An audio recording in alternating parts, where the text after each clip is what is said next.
Alright, question of the day. What do you call this thing? For some people it's a roly-poly, others will refer to it as a pill bug. Where I live, we correctly refer to it as the noble potato bug. Those are the ones I've heard, though apparently they're also referred to as the doodle bug, the carpenter, and the common pill woodlouse, which if you actually call them that, go f yourself. Now for those of you who don't know, these potato bugs are not actually bugs at all. They're isopods, and they're far more closely related to their fellow crustaceans like lobsters and shrimp than they are to any actual insect. Didn't think you were gonna learn something when you clicked on this video, but you did. Well, I recently learned something too. Guess what I learned? Sometimes these cute little guys are absolute fiends from hell. Sometimes they will eat a fish's tongue while the fish is still alive, and then latch themselves to the inside of the fish's mouth, and therefore become the fish's new tongue. Anyway, today we're talking about The Bay, a 2012 found footage horror movie that you've probably never heard of, about a small coastal town in Maryland that suffers a pretty nasty run-in with some very large isopods. And I'm gonna sell you on this movie, but before I do, please like this video and subscribe to my channel. You owe it to me, frankly, after that fun fact about the potato bug. Forgive me, the common pill woodlouse. Okay, so cards on the table. Found footage is actually a pretty reliable genre of horror for me. I think maybe there was a time in the early mid-2010s where I would have said the opposite, just because the genre had become so oversaturated, I was sick of it. But generally I think it's a good vehicle for scares. There's an authenticity to it that I think, even though you can't see what's going on as well, it feels like you're watching one of your old home movies, and so it has this kind of grit and realism that I appreciate. Usually. Sometimes it just makes you motion sick for an hour and a half, but thankfully The Bay is not one of the movies that does that. This is a pretty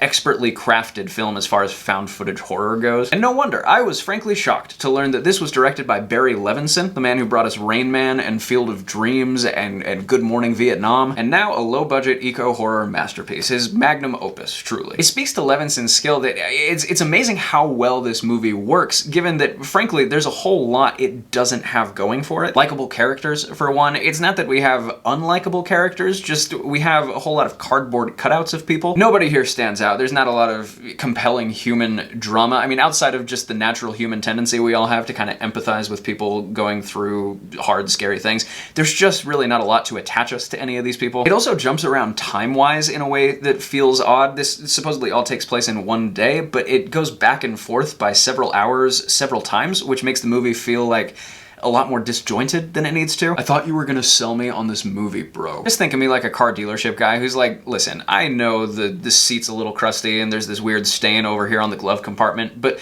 this is still one of the best cars on the lot. Horror-wise, this movie freaking rips, man. There's some great scare moments here, some great gore moments here, some really frightening visual elements to it, and frankly, the whole premise of the movie is just really fertile ground for solid horror. I mean, imagine being at your small town 4th of July celebration, and then all of a sudden, people around you start getting sick. They're vomiting and blisters and excruciating pain, the whole thing. And then all of a sudden, you notice like an itch on your arm, or a slight tingle, or maybe just like a little bump on your skin that feels like maybe it wasn't there before. You'd instantly become hyper-fixated on all your little aches and pains and itches, and you'd basically just become a hypochondriac, and for good reason, because all the people who just barely got sick, they're dead, and now a whole new batch of people are sick. The Bay does a fantastic job of putting you in this pandemic headspace and then just letting you watch the chaos unfold from a bunch of different perspectives. A kind of strange comparison I'll make is to a French horror film that came out earlier this year called Infested. I reviewed it on this channel a couple of months ago. Because with Infested, just like this movie, there's not much of a plot. The characters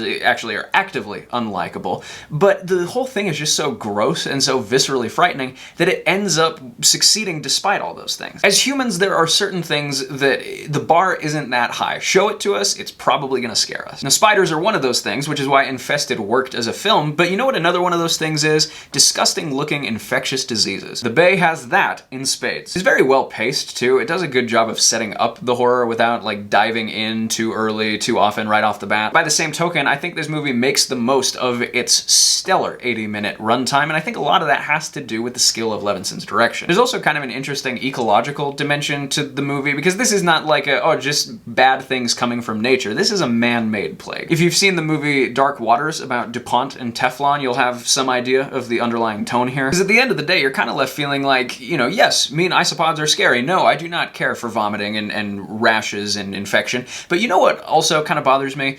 Bureaucratic incompetence and corruption. And it does kind of leave you thinking like, okay, we just barely had a worldwide pandemic and it killed maybe 1% or something of the people who got it. So as pandemics go, not all that bad. It certainly could have been worse, right? And even with that, the whole world was just a complete shit show for like 2 years. I mean, magnify that by 10. What if something happens that kills 10%, 20%, 30% of the population? We ready for that? Movies like this do hit a bit differently after COVID because now we've all had a bit of a taste of the pandemic life, and so we can kind of put ourselves in the headspace of what things would really be like if we got hit with something much worse. And on that cheerful note, let me just recommend this movie one last time. If you're looking for something super elevated and artsy, maybe you're the kind of person who says common pill woodlouse, there's a movie called Skinamarink that I bet you just fucking love. You should go watch that. But if you're cool and you're looking for a fun-ass, freaky-ass sea monster movie from a great American director, you could do a lot worse than spend 80 minutes watching The Bay. And with that, I am gonna give The Bay 3.5 stars out of 5. Alright guys, as always, stay tuned for more spooky content coming soon. We got a new Alien movie out I'll be checking out shortly. But in the meantime, thank you for watching this video, and here's hoping you survive